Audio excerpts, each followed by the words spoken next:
কি কারণে 60 বছর বয়সে আপনি এখনো বিড়ি সিগারেটের বদভ্যাসটাও ছাড়তে পারলেন না? আহা বুড়া মিয়া, আপনার হায়াত আর কত বছর হইলে আপনি বুঝবেন এটা গুনাহ? 60 বছর পরেও আপনি এটা বুঝলেন না, তো 600 বছর পরেই বুঝবেন। কবরের কথা মনে পড়বে কোন দিন?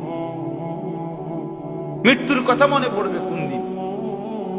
এই বয়সকালেও এখনো চা দোকানে বসে রঙিন টেলিভিশনে নর্তকীর নাচ দেখেন, নাচ গান দেখেন। ছি ছি ছি ছি। মুসলমান এত নিকৃষ্ট হয় কিভাবে? মুসলমান এতটা বয়সকালে এভাবে আল্লাহকে বলে 365 দিনের এক বছরে কোনদিন ফজরের নামাজ পড়ে না। মুসলমান এমন এত বড় জানোয়ার কেমনে হয়?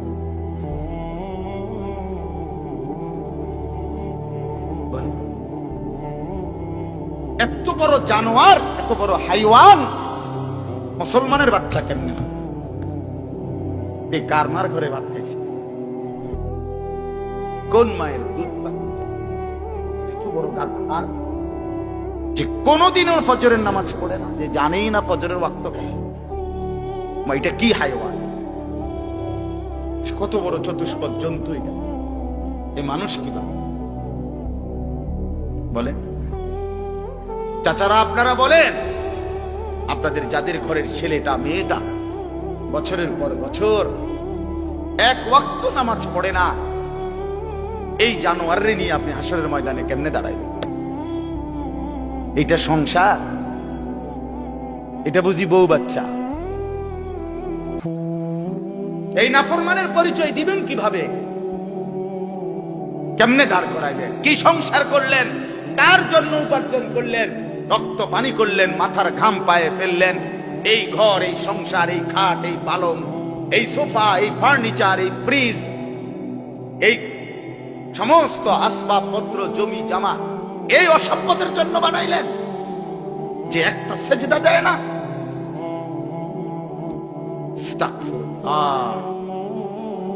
20 বছর ধরে রাস্তার পাশের পুকুরে যেই বেপর্দা বেহায়া নারী খোলামেলা গোসল করে, হাজারো পুরুষ যাকে দেখে আসতে যাইতে, এই অসভ্য নারীর জন্য আপনার সংসার? এটা মুসলমানের স্ত্রী বলেন? ওরে নিয়ে আখিরাতে কেমনে দাঁড়াবেন?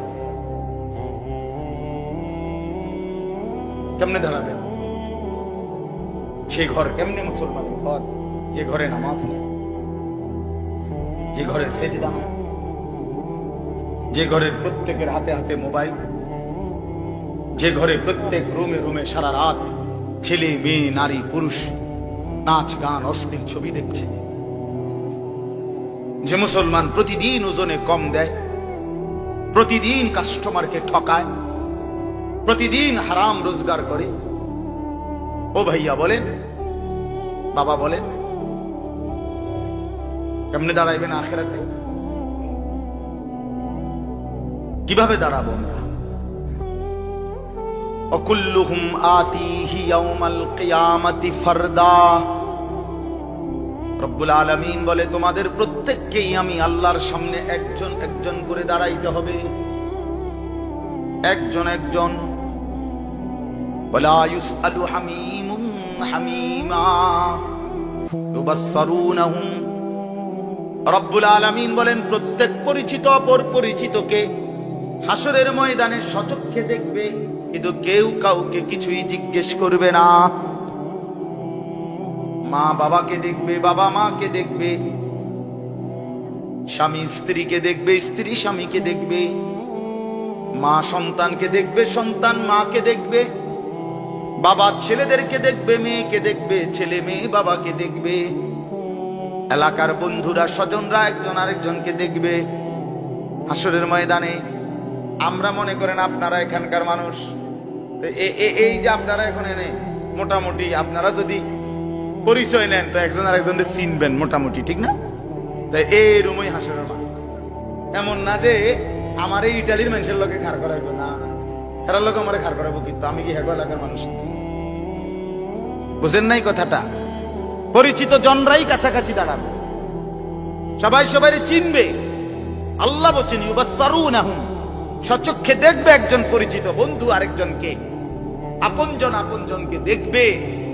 তো ওয়ালা ইউসআলু, কেউ কাউকে এক বিন্দু ভালো মন্দ জিজ্ঞেস করে। ইব্রাহিম আলাইহিস সালাম ইসমাঈলকে ডাক দিবে না, নবীজি বলছেন। ইয়াকুব আলাইহিস সালাম ইউসুফ আলাইহিস সালামকে ডাক দিবে না,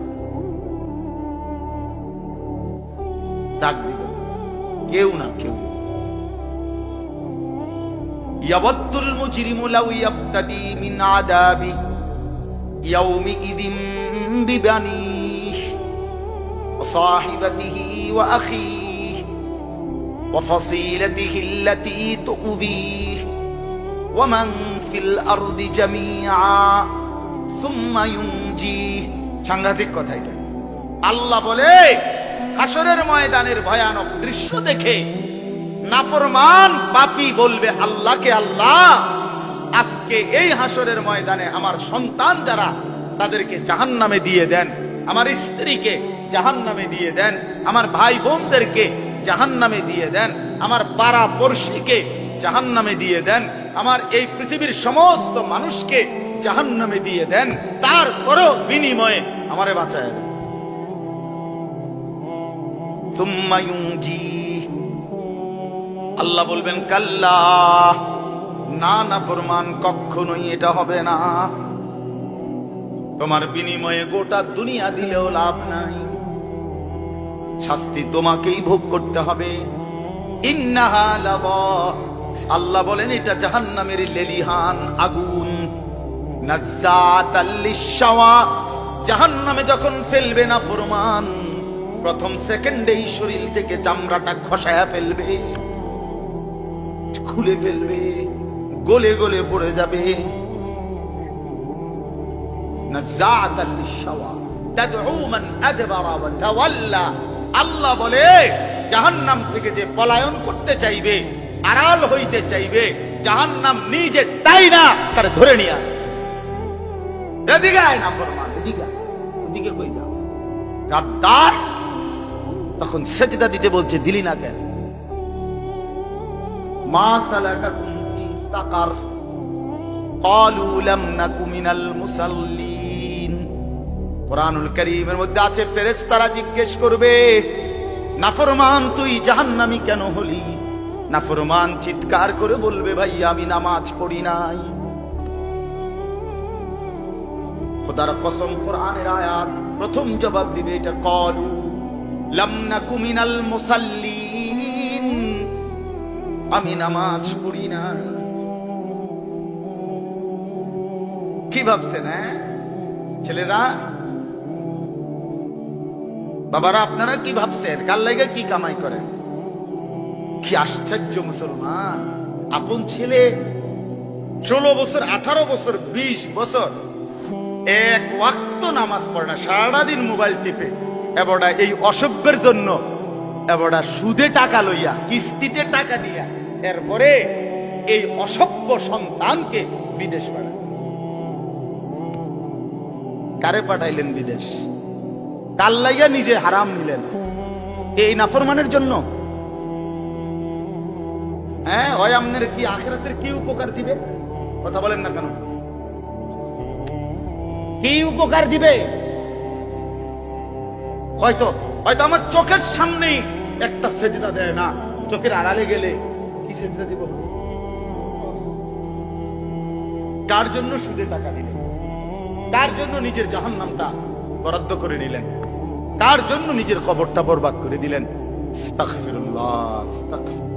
হায় মুসলমান, কোন দিন বুঝবেন আপনারা? কতবার বললে বুঝবেন আলেমদের কথা? কতবার?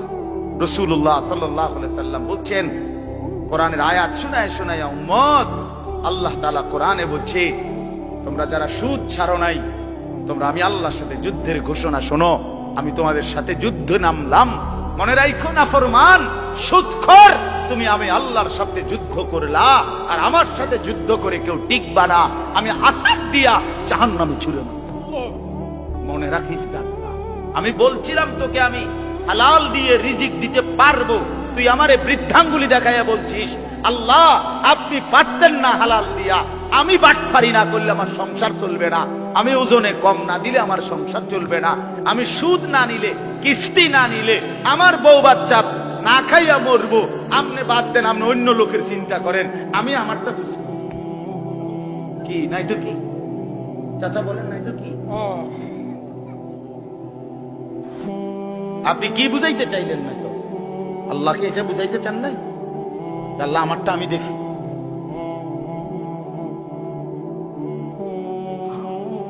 চলেন বাবা, ভাবতে শিখেন, বুঝতে শিখেন, নিজের ভালো শিখেন, হিসাব মিলান। ছেলেরা তোমরাও হিসাব মিলাও। ইন্না যারআ কাদ তুদরিকুল আহাতু ক্বাবলা আন ইয়াবলুগা। হাসান বসরি রাহমাতুল্লাহ আলাইহি যুবকদেরকে বলছে, যুবক মনে রেখো, সব ফুল, সব ফুল, সব ফল পরিপক্ক হয় না, পাকা পর্যন্ত যায় না, তার আগেই ঝরে যায়। বুঝেন নাই কথা? আম গাছে যে মুকুল ধরে, যতগুলো মুকুল মানে ফুল, ওই ছোট ছোট মুকুল কয় না এটারে, সবগুলোই তো আম হয়। কথা বলেন না কেন?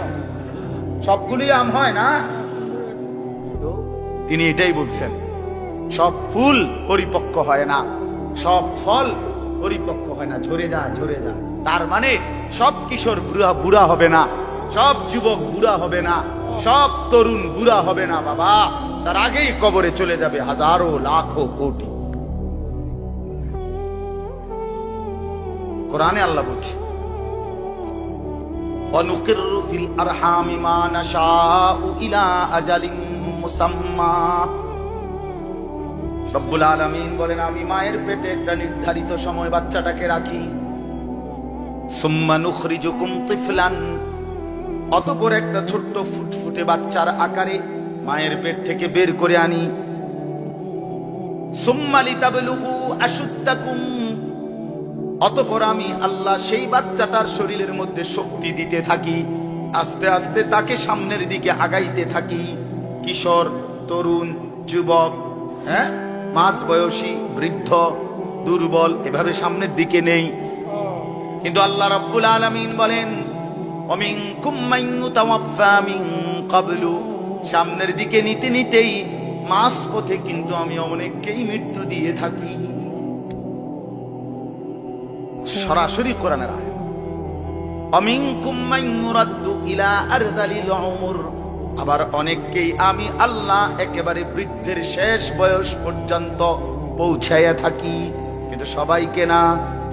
সবাইকে কথা বলেন না কেন? কমপক্ষে যদি এতটুকু নিশ্চয়তা থাকতো যে মৃত্যু হবে নিশ্চিত, তবে 60-এর পরে, তাইলেও তো একটা কথা আছে।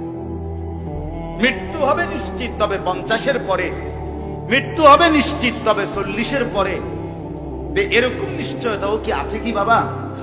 ছেলেরা বলো ভাই, আছে কি এমন? তো কেন তামাশা করছো? তুমি স্বীকার করলেও মরে যাবা, স্বীকার না করলেও মরে যাবা। চোখ বন্ধ রাখলেও কবরে যাইতে হবে, চোখ খোলা রাখলেও কবরে যাইতে হবে। কি বলেন? রাজপ্রাসাদের মানুষটাও মরে যাবে, কুড়ে ঘরের মানুষটাও মরে যাবে, সুখের খাবার যার মুখে সেও মরে যাবে, ভিক্ষার থালা যার হাতে সেও মরে যাবে। যাবে না? তো যেটা নিশ্চিত অনিবার্য বাস্তবতা, যেই মৃত্যুকে আড়াল করার, অস্বীকার করার, পাশ কাটার কোনই ব্যবস্থা নাই, কোনই ব্যবস্থা না। না ক্ষমতা দেখাইয়া, না কাইন্দা কাইটা, কোন সিস্টেম। ক্ষমতা দিয়েও মৃত্যুকে ঠেকানো যাবে না, কাইন্দা কাইটাও কি করা যাবে না মৃত্যুকে। যেটা নিশ্চিত সেটাকে ভুলে যাওয়া কেন ভাই? কেন ভুলে যাব আমরা? আল্লাহর নবী সাল্লাল্লাহু আলাইহি ওয়াসাল্লামের যে হাদিস আমি পড়ছি, এটাই নবীজি বলছেন, আকসিরু যিকরা হাদিমিল লাযযাত, আমার উম্মত প্রতিদিন বেশি বেশি ওই জিনিসটাকে স্মরণ করো যেটা তোমার সমস্ত স্বাদ, আহ্লাদ, সমস্ত ব্যস্ততা সবকিছুকে স্তব্ধ করে দিবে, সবকিছু। সেটার নাম মৃত্যু। হাদিসে আছে মৃত্যু সবকিছু বন্ধ করবে। তোমার নাক, তোমার চোখের দৃষ্টি, তোমার কানের শ্রবণ শক্তি, তোমার জবানের উচ্চারণ, তোমার জিহ্বার স্বাদ, তোমার হাতের নড়াচড়া, তোমার ব্যস্ততার এই জিন্দিগি স্তব্ধ করে দিবে। দিবে কিনা বলে?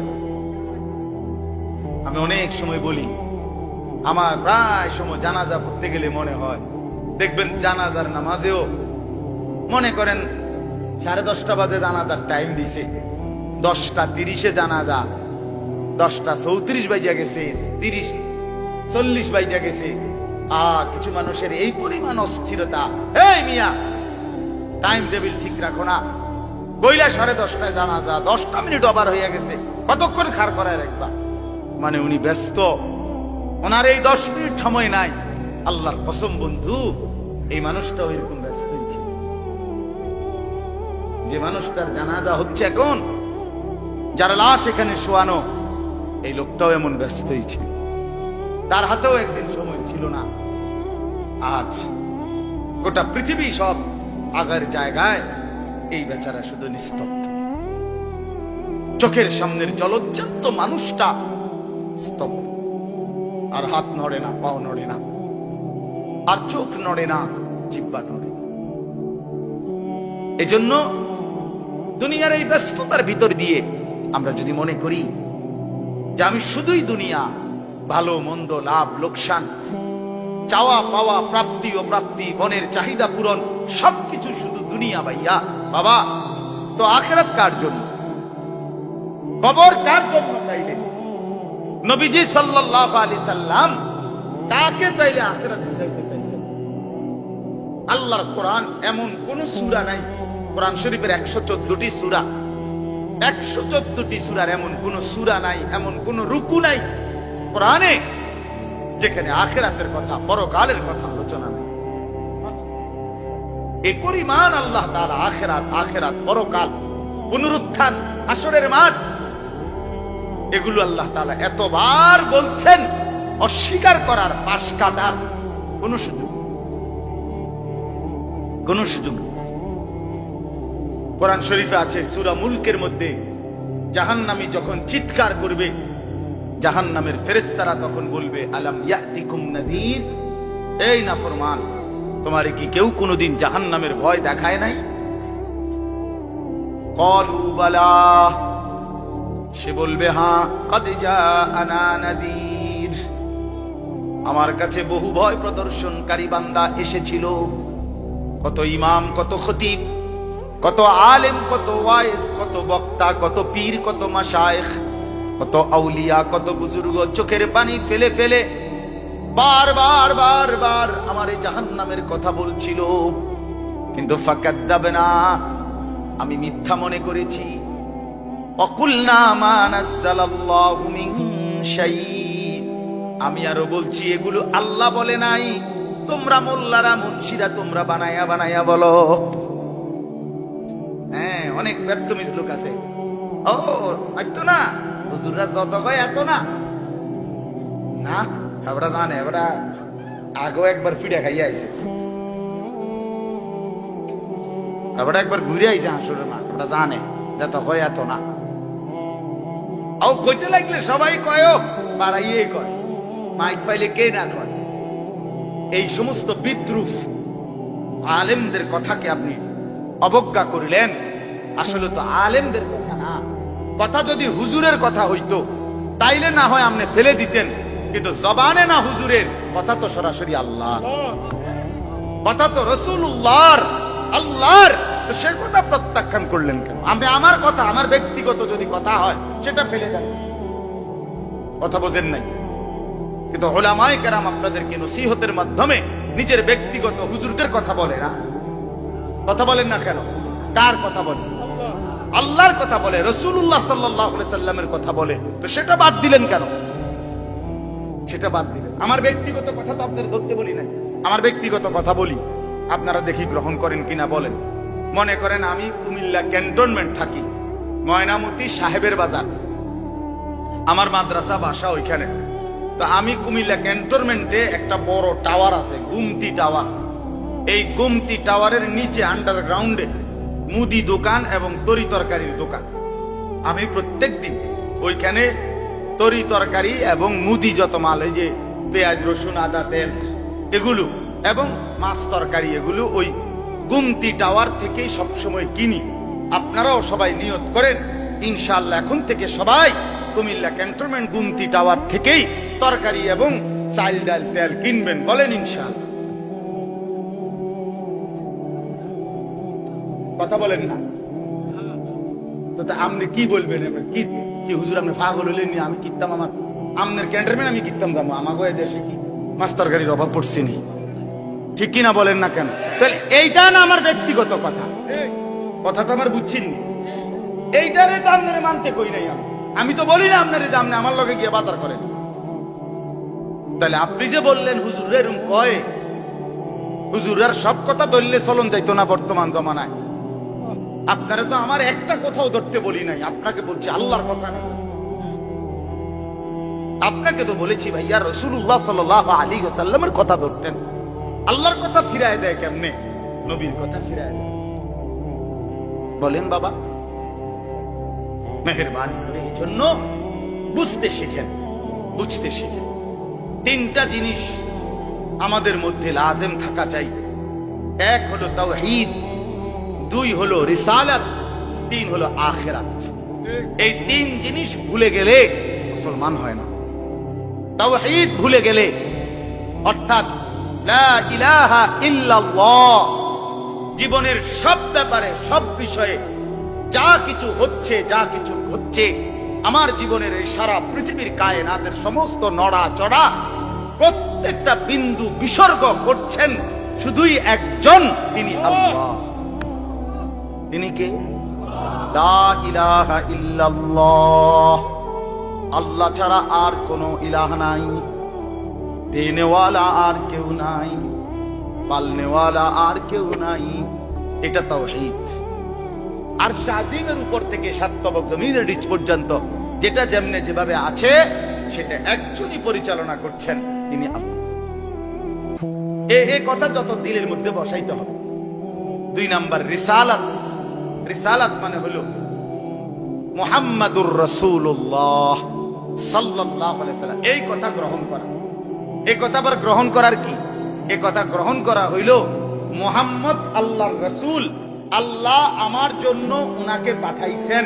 অতএব আমার জীবনের হাসি কান্না আনন্দ বেদনা, রাত দিন, ঘর সংসার বাজার ব্যবসা, আয় রোজগার, স্ত্রী পুত্র পরিজন, কদম কদম বিন্দু বিন্দু নিঃশ্বাস নিঃশ্বাস আমি অনুসরণ করব একজনকে, তিনি মুহাম্মাদুর রাসূলুল্লাহ সাল্লাল্লাহু আলাইহি ওয়াসাল্লাম। এটারে বলে রিসালাত। এটাকেই বলে নবী সাল্লাল্লাহু আলাইহি সাল্লামকে চেনা, এটাকেই বলে নবী সাল্লাল্লাহু আলাইহি সাল্লামকে ভালোবাসা, এটাকেই বলে নবী সাল্লাল্লাহু আলাইহি সাল্লামকে অনুসরণ। আমার ভাইয়া, আল্লাহর দোয়াই আপনি আপনার জায়গাতেই থাকেন, আপনি আপনার তরিকাতেই থাকেন, আপনি আপনার পীরের কাছেই থাকেন, যে যেখানে আছেন থাকেন, কোনো অসুবিধা নাই। শুধু নিজেরে ধোকা দিয়েন না, ধোকা খাইয়েন না, কাউরে ধোকা দিয়েন না। আল্লাহ রাসূল বলছে আল মুমিনু লা ইয়াখদাউ ওয়া লা ইউখদাউ। খেয়াল করে শুনেন এই কথাটা। মুমিন, নবীজি বলছে, কোন ইমানদার কাউকে ধোকা দেয় না। খোদার কসম নবী বলছে ইমানদার ধোকা খায় না। লা ইয়াখদাউ অর্থ সে ধোকা দেয় না, ওয়া লা ইউখদাউ অর্থ নিজেও ধোকা খায় না। অতএব রাসূলুল্লাহ সাল্লাল্লাহু আলাইহি সাল্লামের সাথে সম্পর্ক, ভালোবাসা, মহব্বতের সবটা 100 অনুসরণের মাধ্যমে, অনুসরণের মাধ্যমে, অনুসরণের মাধ্যমে। চেহারায় যার দাড়ি নাই সে রাসূলকে ভালোবাসে না, ঘরে যার স্ত্রী বেপরদা সে রাসূলকে ভালোবাসে না, উপার্জনের মধ্যে যার হালাল নাই সে রাসূলকে ভালোবাসে না, জীবনে যার সুন্নত তরিকার অনুসরণ নাই সে আল্লাহর রাসূলকে কশিন কালেও ভালোবাসে না। ভালোবাসে বললে এটা ভালোবাসার নামে ধোঁকা, মিথ্যাবাদিতা ছাড়া আর কিচ্ছু। হাসরের ময়দানে মার খাইয়েন না, তারা খাইয়েন। কথা বুঝছেন না? এখানে গাছ দেখাইয়া হয়তো আপনি চিৎকার দিয়া হুঙ্কার দিয়া এই কইয়া সেই কইয়া খাইয়া দাইয়া বিরানিয়ে খিচুড়িয়ে মিল্লা পার হইয়া গেলেন আর কি। কিন্তু কবর আখেরাত সোজা। আখেরাত হাসরের মাঠ মামুর বাড়ি না, হাসরের মাঠ নানার বাড়ি না, আমনের চাচার শ্বশুর বাড়ি না। হাসরের মাঠ সেই মাঠ ১৬ লক্ষ আম্বিয়া আদম থেকে মুহাম্মদ সাল্লাল্লাহু আলাইহি সাল্লাম পর্যন্ত সমস্ত নবী রাসূল যে মাঠের ভয়ে আল্লাহর কাছে দিবানিশি কাঁদছেন, সেই মাঠের নাম হাসরের মাঠ। সব নবী আল্লাহর কাছে হাসরের মাঠের ব্যাপারে দোয়া করছে।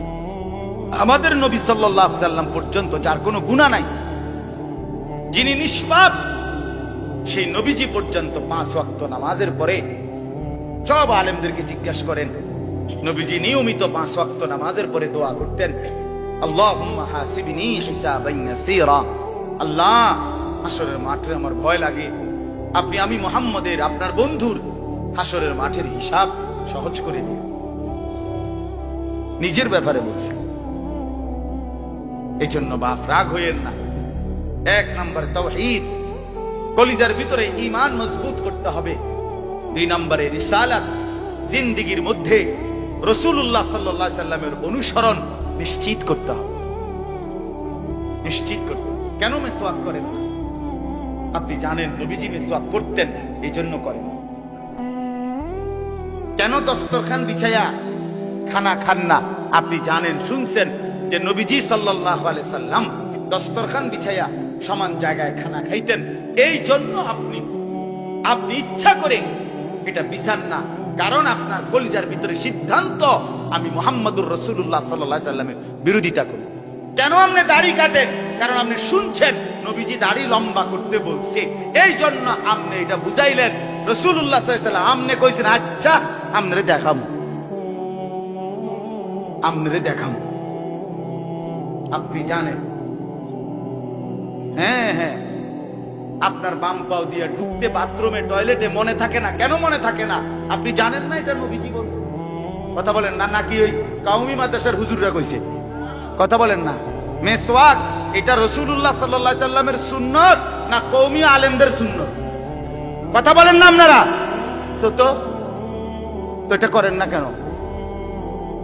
কারে ওহাবি বলেন? কারে গালি দেন? কেন গালি দেন? কি বুঝে গালি দিলেন? কেন বললেন? বলে এই অপরাধের কারণে আমি রাসূলের দুশমন হব। কেন? আমি মিসওয়াক করি, এই অপরাধের কারণে না? কথা বলেন না কেন? আমি দাড়ি রাখছি দেখে এই অপরাধের কারণে। কোন আমার স্ত্রী পর্দানশীল, আমার মেয়ে পর্দা করে, আমার ঘরে টেলিভিশন নাই, আমার রোজগারের মধ্যে আমি হারাম করার চেষ্টা করি না, তো সব ক্ষেত্রে রাসূলুল্লাহ সাল্লাল্লাহু আলাইহি সাল্লামের সুন্নাতের উপরে চলার চেষ্টা করলাম, তা আমি রাসূলের দুশমন কেন হলাম? আমি বুঝাইলাম, আমি বলতে মানে আপনি যে কোনো একজন আলেমে দ্বীনকে আপনি কেন নবীর দুশমন বলবেন? এত বড় জুলুম কেন করেন? এত বড় কেন জুলুম করেন বাবা? চা দোকানে বসে একজন আলেমের বদনাম করলেন, আপনি আন্দাজ করলেন একজন আলেমের ইলমের কদর কত? আমরা কিতাবে স্পষ্ট পড়ছি, সারা পৃথিবীর ঈমানদারের সমস্ত বন্দিগি আর আল্লাহর রাস্তায় জিহাদ, এই দুইটার পার্থক্য কদ্দুর? সারা পৃথিবীর ঈমানদারের সমস্ত ইবাদত, একটি সমুদ্রের মধ্যে যদি কেউ আঙ্গুল দেয়, আঙ্গুল চুবায়, তো আঙ্গুলের অগ্রভাগে পানি লাগবে যে দূর, এতে করে সমুদ্রের ঢেউ তো বন্ধ হয়ে যাবে, ঠিক না? নৌকা চলা বন্ধ হয়ে যাবে না? সমুদ্র টের পাবে কিছু? কিতাবে স্পষ্ট আছে, একজন ঈমানদারের সমস্ত মুমিনের সব ইবাদত একত্র করিলে এইটার মর্যাদা হলো আঙ্গুলের অগ্রভাগের পানি। আর আল্লাহর রাস্তার জিহাদ ফি সাবিলিল্লাহ, জীবন দেওয়া, জিহাদ করা, এটা সমুদ্রের বাকি পানি। এরপরে লিখছে যে সমস্ত ইবাদত এবং আল্লাহর রাস্তার যুদ্ধ, এইটাও এবার একসাথে করেন। এই সবটা এবার ইবাদত এবং কি জিহাদ সবটা একত্র করিলে আঙ্গুলের অগ্রভাগের পানি, খোদার কসম, আল্লাহর কসম, ইলম, কোরআন সুন্নাহর ইলম, এইটা সমুদ্রের বাকি পানি। বিশ্বাস করে। এবার বলেন এক আলেমে দ্বীনের কদর করে আমি কারে টিটকারি বলি? কারে? ওটা আপনার মসজিদের ইমাম ৬,০০০ টাকা বেতন দিয়ে কেমন চোখে লাগছে না? বেটার বেতন কম, হ্যাঁ বেটার বেতন কম তো আপনি না কম দিচ্ছেন, উনি নি কম নির্ধারণ করছেন, আপনি না তারা মূল্যায়ন করেন না। কথা বলেন না কেন? আমাদের সমস্ত একটা স্পষ্ট কথা খেয়াল করেন, যদি এক সমস্ত মুসলমানের টার্গেট হইতো যে আমি প্রত্যেক বিষয়ে আল্লাহর কোরআন রসুলের সুন্নাত মোতাবেক চলবো, তাইলে এই পৃথিবীতে মসজিদের ইমামের চাইতে ব্যস্ত জিন্দিগি আর কেউ পালন করার কথা ছিল না। কেন? ওই মহল্লার সমস্ত মানুষের ঈমান, ইসলাম, আখিরাতের সমস্ত দিক নির্দেশনা সারাক্ষণ উনাকে দিতে হইতো। তখন উনার কদরও হইতো অনেক, তখন উনার বেতনও হইতো অনেক, উনার হাদিয়াও হইতো অনেক। কিন্তু আমাদের কলিজার ভিতরে আখিরাত লাগে না মনে হইছে, কোরআন তেলাওয়াত লাগে না, রাসূলের সুন্নাত লাগে না। মেয়ের বিয়েটার মধ্যে নবীর সুন্নাত কি এটা জানার দরকার নাই, ছেলের বিয়েটার মধ্যে নবীর সুন্নাত কি এটা জানার দরকার নাই। ওই হদ্দার মাতব্বর মিল্লা তারা ঠিক করছে বিয়েটার মধ্যে চেয়ার হইব ২০০, টেবিল হইব মোট ৩০টা, গেট হইব একটা ৭০,০০০ টাকা দামের গেট, হাইয়েস্ট গাড়ি যাব ৬০টা, প্রত্যেকটার মধ্যে বেড়া বেড়ি মিল্লা বইব ১৪ জন, তো ৫টার মধ্যে ৫, ১৪, ৭০ জন। এরপরে দিয়া গেটে দিব ২,০০০, বাজে খরচ হইলো ৩,০০০, এই হইলো ৫,০০০। এগুলো হইলো হিসাব। আর হুজুররা ইয়া কয়ে গেছে রবিবারে মাইয়াগার বিয়া, দুপুরে দুটা ভাত খাইয়ে দেয়। বুঝেন নাই? কিন্তু যদি সে জানতো যে রাসূলুল্লাহ সাল্লাল্লাহু আলাইহি সাল্লামের ৪টা মেয়ে নবী বিয়ে দিছেন, আমি সেভাবে রাসূলের মেয়ে যেভাবে বিয়ে দিছেন আমি আমার কন্যাকে সেভাবে বিয়ে দেব, তাইলে তো ইমাম সাহেবের কাছে উনি আগে আসতো। ঠিক কিনা বলে? আলেমের কাছে আগে আসতো। ওই যে ওনার তো এটা দরকার নেই। কি আপনার বাড়িতে ৩ দিন ধরে ডেক সেট বাজে, হ্যাঁ আসলে কিতা করুন, শরম দিয়ে না, ফুলাইনে আউশ করছে, ফুলাইনে শখ করছে। হায় রে আল্লাহ, হায় মুসলমান, এইভাবে রাসূলুল্লাহ সাল্লাল্লাহু আলাইহি সাল্লামের হুকুমকে, সুন্নাতকে গলা টিপে হত্যা করলেন। নবীজি নিজে বলছে না, আপনারা কতবার শুনছেন, নবীজি বলছে বিয়ে আমি রাসূলের সুন্নাত, বলছে কিনা বলেন? আবার বলেন বলছে কিনা? বলেন যার সুন্নাত তার মতো হইতে হবে না? তো রাসূলুল্লাহ সাল্লাল্লাহু আলাইহি সাল্লামের সুন্নাত বিয়ে, তো বিয়ে নবীজি সাল্লাল্লাহু আলাইহি সাল্লাম বিয়ের মধ্যে গায়ে হলুদ, ডেক সেট, এই লম্বা গেট আর গাড়ির মধ্যে ফুল, এই সব। আমি অনেক সময় অনেকেরই জিজ্ঞাসা করছি যে ভাই বিয়ে কার, বিয়ে কার? কইছে ওনা। আমি এই ফুল যে লাগাইছেন গাড়ি, বিয়ে তো প্রাইভেট কারে করানো উচিত। বেকুব যদি পুরা তার সিরা হয়, এই মাতাল হওয়ার কারণে একমাত্র তার সিরা দেখা প্রাইভেট কারের মধ্যে কি লাগাইছে? কিরে বেটা বিয়ে হইলো, এই ফুল লাগাইলো কোথায়? প্রাইভেট কারে। পাগল কারে কয়? এই পাগলের বাতরাম দেখে। বলেন আপনারা চাচা, আপনারা বলেন, এটা বিবেক নিয়ে কথা। কি বিয়ে করে এতে ফুল লাগায় প্রাইভেট কারের? বলদ নিয়ম নেই, এর থেকে বড় বলদ আর কি? আস্তাগফিরুল্লাহ, কি পরিমাণ বোকা আমরা! ১০,০০০ টাকা কোথায় লাগাইলেন? ১০,০০০ টাকা এই ফুলগুলো লাগাইতে গিয়ে ৫,০০০ টাকা, ৭,০০০ টাকা, ১০,০০০ টাকা কোথায় দিলেন? ১০,০০০ টাকা পেলে একজন এতিম সন্তান ১ বছর পড়ালেখা করতে পারে। ১০,০০০ টাকা পেলে একজন বিধবা নারী হয়তো তার ২ মাসের চাল ডাল কিনতে পারে। আর আপনি বিয়ের গাড়িটা সাজায় নিয়ে গেলেন, মেয়ের বাড়িতে দাঁড়াইতে দেরি, পাওড়া দিতে দেরি, গাড়িটা থামতে দেরি, ছেলেগুলোরে নামাইলে, জামাইরে নামাই নিতে নিতে পরবর্তী সর্বোচ্চ ৫টা মিনিটের ভিতরে আইসা দেখবেন একটা ফুলও গাড়িতে। এত বড় বেউকুফ যেটা আমার ৫টা মিনিট টিকলো না, আমি কার জন্য সাজাই? কার জন্য সাজাই? এই জন্য বাবা, ১ নাম্বার বললাম আল্লাহর প্রতি তাওহীদ, আর ২ নাম্বার হলো পুরা জিন্দেগি রাসূলুল্লাহ সাল্লাল্লাহু আলাইহি সাল্লামকে অনুসরণ করা। ৩ নাম্বার হলো আখিরাত। সবকিছুর ক্ষেত্রে ফিকির করবেন।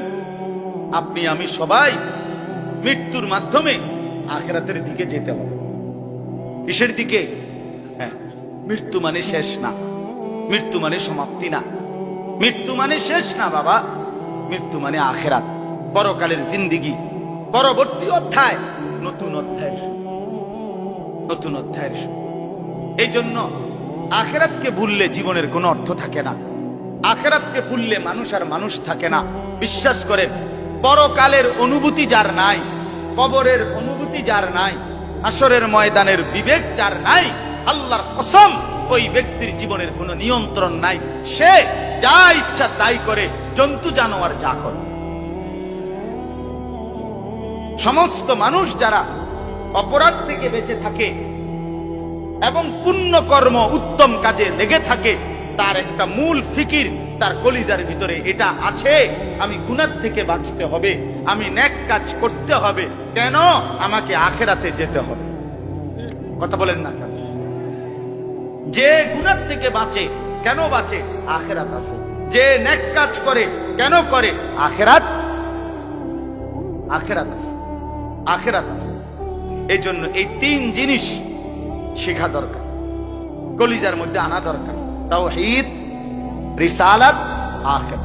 বলেন কি? তাওহীদ মানে লা ইলাহা ইল্লাল্লাহ বলেন।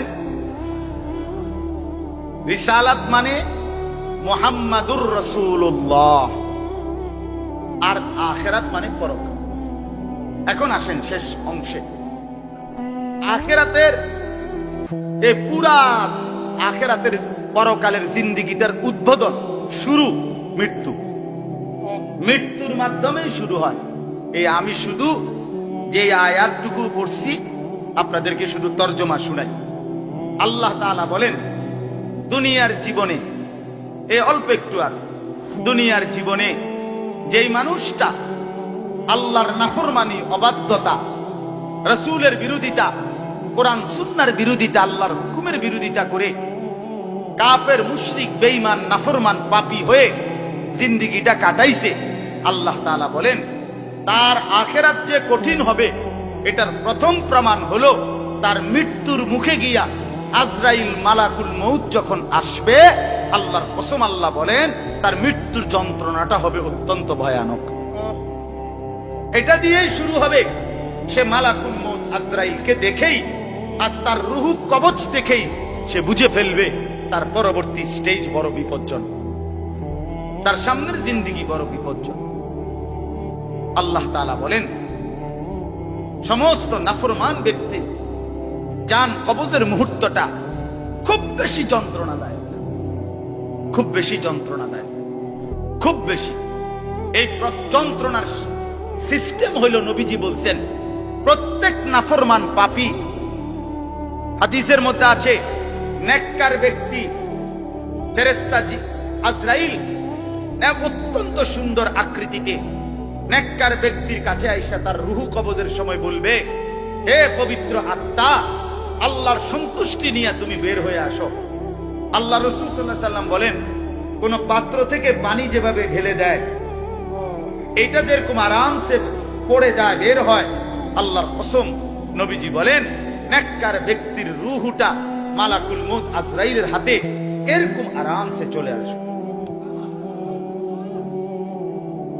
আর আল্লাহর নবী সাল্লাল্লাহু আলাইহি সাল্লাম বলেন কোন নাফরমান পাপী এক নম্বরে তার মৃত্যুর সময় প্রথম হইল ফেরেশতা মালাকুল মউত আজরাইল অত্যন্ত নিকৃষ্ট, বিভৎস, কুৎসিত চেহারা নিয়ে তার সামনে দাঁড়াবে। আমার কাছে আরবি কিতাব আছে, ইমাম কুরতুবীর কিতাব আত-তাযকিরা, এই কিতাবের মধ্যে আছে ইব্রাহিম আলাইহিস সালাম একবার আজরাইলকে বলছিল, আজরাইল, কোন নাফরমান পাপী ব্যক্তির যে সময় জান কবজ করো তখন তুমি যে চেহারা নিয়ে তার সামনে দাঁড়াও ওইটা আমার একটু দেখাও। কিতাবে আছে। আজরাইল বলছে ইব্রাহিম আলাইহিস সালামকে যে আল্লাহর কসম আপনি সহ্য করতে পারতেন না। ইব্রাহিম আলাইহিস সালাম বলেন, না, তুমি আমারে দেখাও, আমি দেখুমই। তো আজরাইল ওই আকৃতিটা ধারণ করছে। কোন পাপীর রূহ কবজের সময় উনি যেই চেহারা ধরে, অত্যন্ত নিকৃষ্ট, কুৎসিত চেহারা, তো কিতাবে স্পষ্ট আছে, ইমাম কুরতুবী বলেন ইব্রাহিম আলাইহিস সালাম চিৎকার দিয়া বেহুশ হয়ে গেছে। লম্বা সময় পরে হুঁশ আসার পরে উনি চোখের পানি ফেলে আল্লাহকে বলছে, আল্লাহ তোমার কোন নাফরমান বান্দা পরবর্তীতে কবরের আযাব, হাসরের আযাব, জাহান্নামের আযাব আর কিছুই লাগবে না, শুধু কেবল আজরাইলের এই বিভৎস চেহারা যদি একবার দেখে তার 60 বছরের নাফরমানির শাস্তির জন্য এটাই যথেষ্ট, এটাই যথেষ্ট।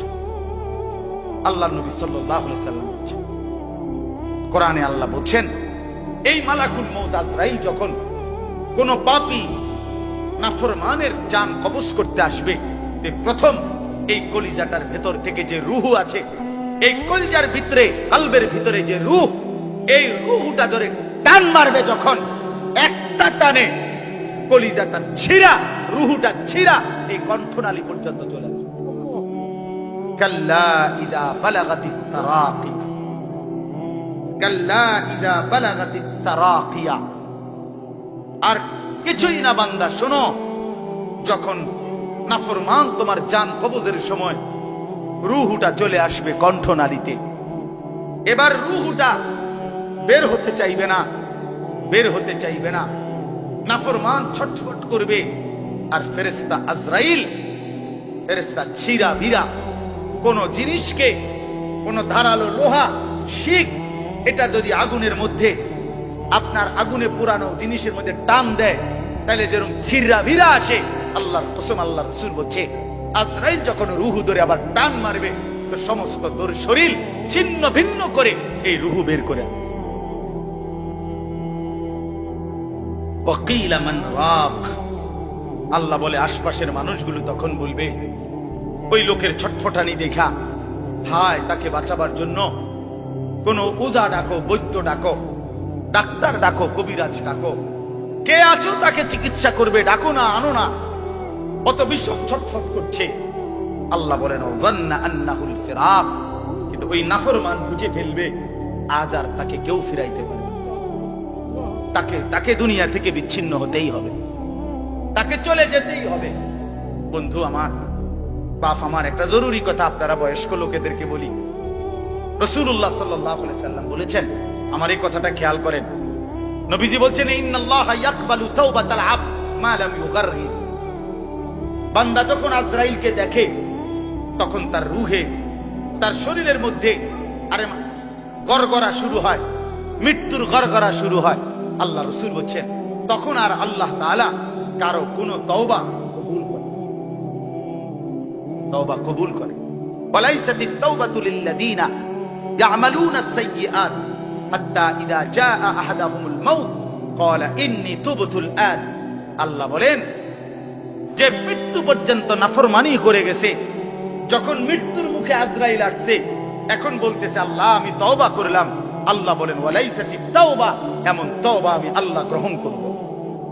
আমরা অনেক সময় 90 বছরের বুড়া, 70 বছরের বুড়া মিয়া একদম লম্বা হইয়া সোজা হইয়া গেছে, এবার একদম টাইনতে আছে লম্বা কইরা, এই সময়ে গিয়া 200 টাকা হাদিয়া দিয়া হুজুর আনছে, হুজুর তওবাটা করাইয়া দেন, আব্বারে বেহেশতটা বুঝ কইরা দেন, ধরেন কি তওবা করাবে হুজুর? হুজুর এখন ওনার কোন ইহসাস, অনুভূতি আছে? কথা বলেন না কেন? উনি জানে কিছু কি বলতেছে, কি তওবা করাইলেন? কিসের তওবা? কিসের তওবা এটা? কিসের তওবা? গুনাহ করলেন আপনি, আপনার ফরামু বুঝি আমি, হ্যাঁ, আপনার গুনাহ আপনি না জানেন। এজন্য আল্লাহ কোরআনে বলছেন, ওয়াল্লাযীনা ইযা ফাআলু ফাহিশাতান আও যালামু আনফুসাহুম যাকারুল্লাহ। আল্লাহ বলে, বান্দা শোনো, জীবনভর যদি গুনাহ করো, নাফরমানি করো, জুলুম করো, নাফরমানি করো, কিন্তু আমার যেই বান্দা গুনাহ করবে অথবা নাফরমানি, অশ্লীলতা, বেহায়াপনা করে, আল্লাহ বলেন যদি সাথে সাথে আমি আল্লাহকে মনে করে, অতঃপর ফাস্তাগফারু লিযুনুবিহিম, আমি আল্লাহর কাছে নিজের গুনাহের জন্য মাফ চাই। ওমান ইয়াগফিরুয যুনুবা ইল্লাল্লাহ, বুঝে শুনে দিল থেকে বলে আল্লাহ আপনি মাফ না করলে মাফ করবে কে? ওয়ালাম ইউসিররু আলা মা ফাআলু ওয়া হুম ইয়ালামুন, আর আল্লাহকে বলে আল্লাহ এই গুনাহ আমি ছেড়ে দিলাম, ওয়া হুম ইয়ালামুন, জেনে বুঝে এমন নাফরমানি আর করব না, মাফ করে দেন। খোদার কসম আল্লাহ বলেন বুঝে শুনে আমার বান্দা যদি গুনাহ ছেড়ে দিয়ে আর করবে না ওয়াদা দিয়ে, আমি আল্লাহর কাছে চোখের পানি ফেলে মাফ চাই। এবার গুনাহ যদি আসমান পরিমাণও হয়, আমি আল্লাহ ওয়াদা করলাম বিনিময়ে পুরা মাগফিরাত দিয়ে দেব। উলাইকা জাযাউহুম মাগফিরাতুম মির রাব্বিহিম, পুরা মাফ। তো শর্ত হইল বান্দা আর করবা না, ওয়াদা দিতে হবে, গুনাহগুলো ছেড়ে দিতে হবে। আমনের কলজার ভিতরে হইলো আমনে কোনো সুদের টিয়া ছাড়তেন না, আমনে কোনো বিড়িখানা ছাড়তেন না, আমনে কোনো সাদওয়ানের টেলিভিশন সাউন্ড বন্ধ করতেন না, আমনে হুজুরের লগে যে ডোলেন আস্তাগফিরুল্লাহ রাব্বি, আমনে কীর্তন লরেন, আমনের পকেটে দে বিড়ি, আমনের লেগে যে সাদওয়ানের টেলিভিশন লইয়া বইয়া রইছে দোকানদার, আমনে লরেন কীর্তন, কি এর তওবা করেন কার কাছে? আল্লাহ বুঝে না, কথা বলে না, হ্যাঁ আল্লাহ জানে না, এটারই নি কয় তওবা। টেলিভিশনের দিকে চাইয়া চাইয়া কর তওবা তওবা তওবা তওবা। আহারে কিতারে বাবা রে, দেশটার মধ্যে কি শুরু হইল? আপনি যেটি চাইতে আছেন এটি শুরু হয়েছে। আস্তাগফিরুল্লাহ, আস্তাগফিরুল্লাহ। এজন্য বাবা জওয়ান হন, বৃদ্ধ হন, গুনাহ ছাড়তে হবে এখন। কখন বলেন? ওই বাবা বলেন না কখন? এখন এখন এখন, আজ। গুনাহ করলেন যখন ছাড়বেন, দিল দিমাগ আকল হুঁশ আছে যখন, এটা মনে রেখে। আল্লাহ তাআলা বলেন ওয়াযান্না আন্নাহুল ফিরাক, আশপাশের লোকজন তো ডাক্তার কবিরাজ লইয়া ডাকাডাকি করছে, কিন্তু সে বুঝে ফেলছে তাকে দুনিয়া থেকে আলাদা হবে, আর থাকতে পারবে না। ওয়ালতাফাতিস সাকু বিসাক, আল্লাহ তাআলা বলেন ভয়ে আর আতঙ্কে নাফরমান পাপী জান কবজের সময় তার দুইটা পাও মিলাইবার মতো ক্ষমতাও আর তার থাকবে না। পায়ের দুইটা গোসা গোড়ালি এইটা পর্যন্ত দূর লাগানো অথবা সরানো এই ক্ষমতাটা থাকবে না। এতটা ভয়ে আতঙ্কে পাও নিয়ে পড়ে থাকবে যে পায়ের গোসা গোড়ালিটা পর্যন্ত নাড়াইতে পারবে। ইলা রাব্বিকা ইয়াউমা ইদিনিল মাসাক, আর এই অবস্থাতেই তাকে আল্লাহ তাআলার কাছে পৌঁছতে হবে। কার কাছে বলেন না? এবার দেখেন এই কথাটা ছেলেরা তোমরা শোনো, শুনো, চাচারাও শুনেন, নওজোয়ান তোমরাও শোনো। চারটা আয়াতে কোরআনুল কারীমে আল্লাহ বলছেন, মোট 4 জায়গায়, যে আল্লাহ বলছেন মৃত্যুর যন্ত্রণা নাফরমানের অত্যন্ত কঠিন। এই জান কবজের সময় একেবারে সব সিরালাবে। তো এইটা আল্লাহ বলছেন মৃত্যুর যন্ত্রণা সবচেয়ে বেশি কঠিন, যে মৃত্যুর রুহু কবজের এটা কার হবে, কার জান কবজের সময় যন্ত্রণা হবে কঠিন। আল্লাহ বলছেন ফালা সাদ্দাকা ওয়ালা ইলা রাব্বিকা ইয়াউমা ইদিনিল মাসাক ফালা সাদ্দাকা ওয়ালা সাল্লা। কেন মৃত্যু যন্ত্রণা হচ্ছে, কেন তার রুহুটা ছিঁড়াবিরা দিতেছে? আল্লাহ বলেন কারণ হলো আমার এই নাফরমান বান্দা 1 নম্বরে আমি আল্লাহর কথায় বিশ্বাস করে নাই, 2 নম্বরে ওয়ালা সাল্লা 5 ওয়াক্ত নামাজ আদায়। এই জন্য আমি আল্লাহর কসম দিয়ে হাত জোড় করে বলি, ভাইয়া আমার, বন্ধু আমার, ছেলেরা আমার, তোমরা যারা নামাজ পড়ো না, আল্লাহর কসম কবর হাসর আখিরাত মিজান তো কষ্ট হবেই, মৃত্যুর মুখে তোমাদের রুহু কবজের সময়ও ভীষণ কষ্ট, কষ্ট পাইবা, খুব বেশি দিন না। ফালা সাদ্দাকা ওয়ালা সাল্লা ওয়ালাকিন কাযাবা ওয়া তাওয়াল্লা। আল্লাহ বলেন বরং সে আমার কথা মিথ্যা মনে করেছে, আর আমি আল্লাহর হুকুম থেকে মুখ ফিরাই নিছি। আমি ডাকি এদিকে, সে যায় ওদিকে। আজান হয় মসজিদে, নাফরমান যায় বাজারে।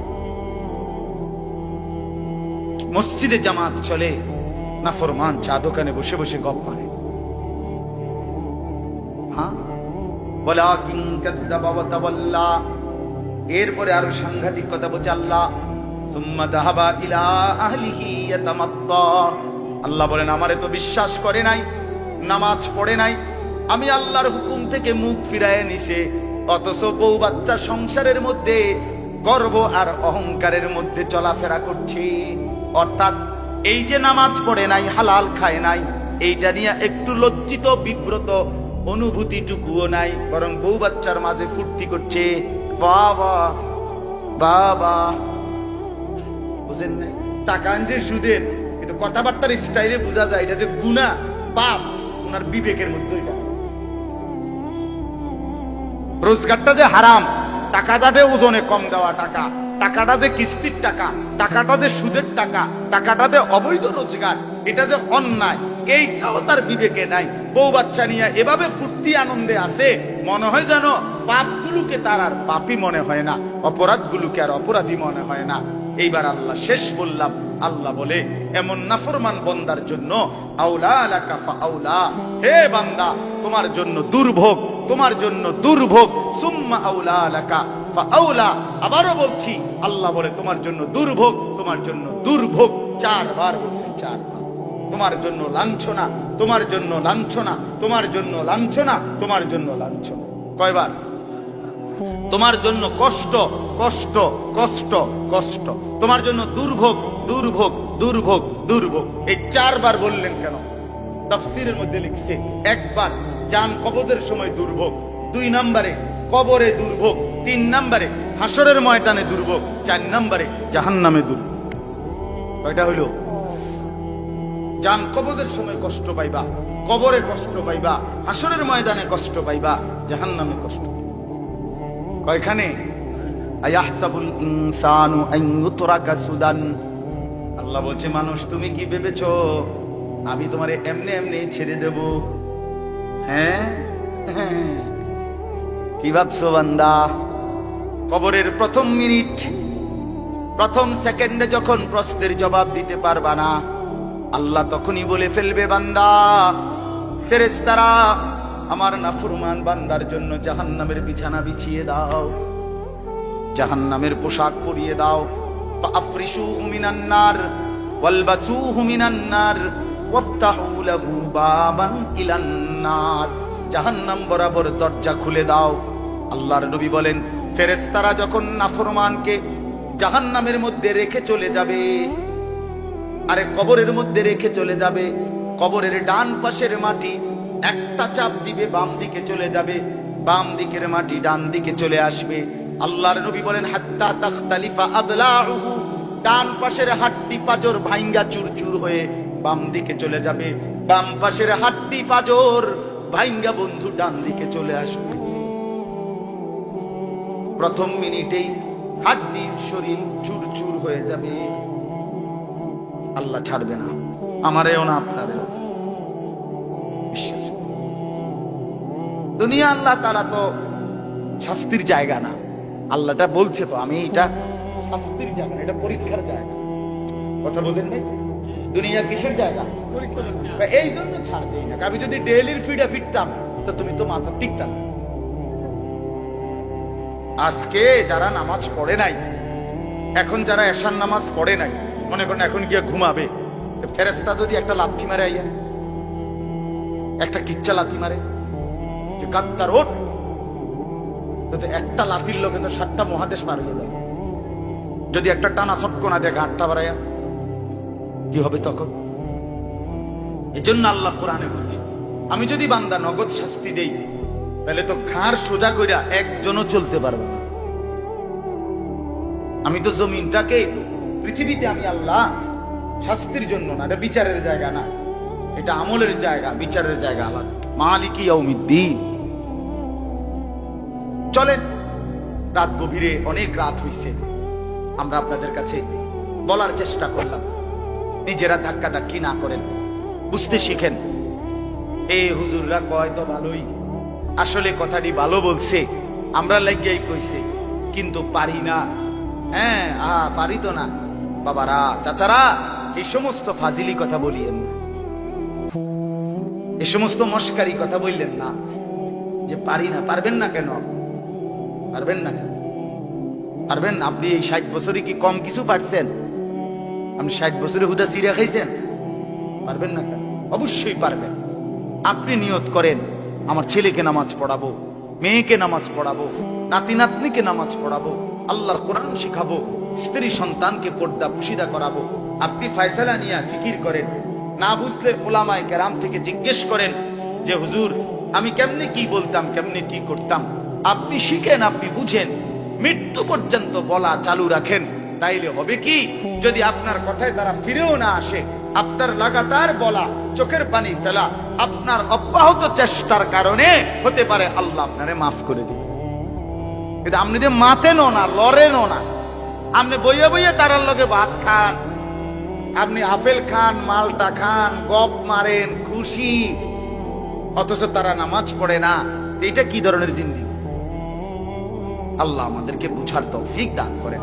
যেই ছেলেরা আলহামদুলিল্লাহ আজকের এই মাহফিলের ইন্তজাম করেছো, ভাই তোমাদের কাছে আমার অনুরোধ, ভাইয়া নামাজ পড়ো। যুবক, আমার অনুরোধ এটা, নামাজ না পড়লে কোনো লাভ হবে না। যারা মাহফিল সাজিয়েছ, এবার জিন্দেগি সাজাও, নিজেকেও সাজাও। এত সুন্দর মাহফিল যাদের হাতে হয়েছে, তুমি কেন নষ্ট হইবা? তুমি বরবাদ হইবা কেন? তুমি মানুষকে ডাকলা আল্লাহর দিকে, নিজে দিলা না সেজদা, তো কি লাভ হইলো ভাইয়া? কি লাভ হলো? এটা কেমন ইনসাফ হলো ভাই?